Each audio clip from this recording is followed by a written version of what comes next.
اعوذ باللہ من الشیطان الرجیم بسم اللہ الرحمن الرحیم الحمد للہ والسلام علی اہلہا۔ امام معصوم کا فرمان ہے لکل شیء ربیع وربیع القرآن شہر رمضان۔ ہر چیز کے لیے ایک موسم بہار ہوا کرتا ہے، اور قرآن کریم کے لیے موسم بہار ماہ مبارک رمضان ہے۔ ماہ مبارک رمضان کی ان بابرکت ساعتوں کو مزید بابرکت اور بارونق بنانے کے لیے قرآنی سلسلہ کہ جس میں آج ہم گفتگو کریں گے سورہ مبارکہ حجرات کی۔ احکام سے بھرا ہوا یہ سورہ اور اخلاق سے بھرا ہوا یہ سورہ، ترتیب کے اعتبار سے قرآن مجید کا 49واں سورہ ہے، 49 سورہ، مدینہ منورہ کے اندر نازل ہوا، 18 آیتوں کے اوپر مشتمل اور 2 رکوع۔ اس سورہ کا نام چوتھی آیت کی مناسبت سے حجرات رکھا گیا، جس میں پروردگار عالم نے ان لوگوں کی مذمت کی ہے جو کمروں کے پیچھے سے پیغمبر کو پکارتے ہیں۔ حجرات عربی میں کمروں کو کہا جاتا ہے۔ اس کے موضوعات کے اندر بنیادی طور پر مدینے کا وہ ماحول ہے کہ جس میں پیغمبر اسلام ایک اسلامی معاشرے کی تشکیل کر رہے ہیں اور تربیت کر رہے ہیں۔ وہ بدو افراد کے جو اہل ایمان بنتے جا رہے ہیں، انہیں طریقہ کار سکھا رہے ہیں کہ ان کا طریقہ کار اسلام لانے کے بعد کیا ہونا چاہیے۔ اللہ اور اس کے رسول سے آگے نہ بڑھو، معنی کیا ہے؟ یعنی اپنے فیصلے کو اللہ اور اس کے رسول کے فیصلے پر فوقیت نہ دو۔ جو اللہ اور رسول تمہارے لیے فیصلہ کرے گا وہ بہترین فیصلہ ہوگا، اور اسے تم پر اختیار حاصل ہے۔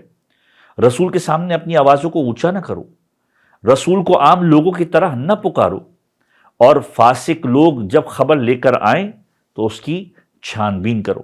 یہ تمام وہ موضوعات ہیں جو سورہ مبارکہ حجرات کے موضوع ہیں۔ لوگ آتے تھے پیغمبر کے گھر کے باہر کھڑے ہو کر باقاعدہ طور پر بلند آواز سے لوگوں کو پکارا کرتے تھے۔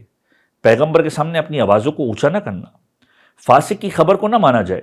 پیغمبر نے ولید بن عقبہ کہ جو بعد میں ایمان لے کر آیا تھا، پیغمبر نے باقاعدہ طور پر اسے قبیلہ بنی مستلق کے پاس زکوٰۃ کی وصولی کے لیے بھیجا۔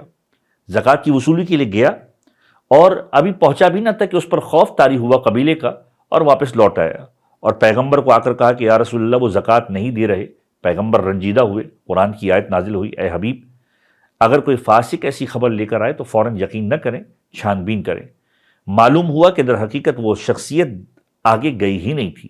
یہ ولید بن عقبہ یہ وہ شخص ہے کہ جو خلیفہ ثالث کے رشتہ دار بھی تھے، اور سعد بن ابی وقاص کے بعد باقاعدہ طور پر انہیں ایک مقام پر عہدہ دیا گیا جہاں پر انہوں نے شراب کے نشے کے اندر دھت ہو کر نماز بھی پڑھائی، اور شراب نوشی کی وجہ سے ہی ان کے اوپر حد جاری کی گئی۔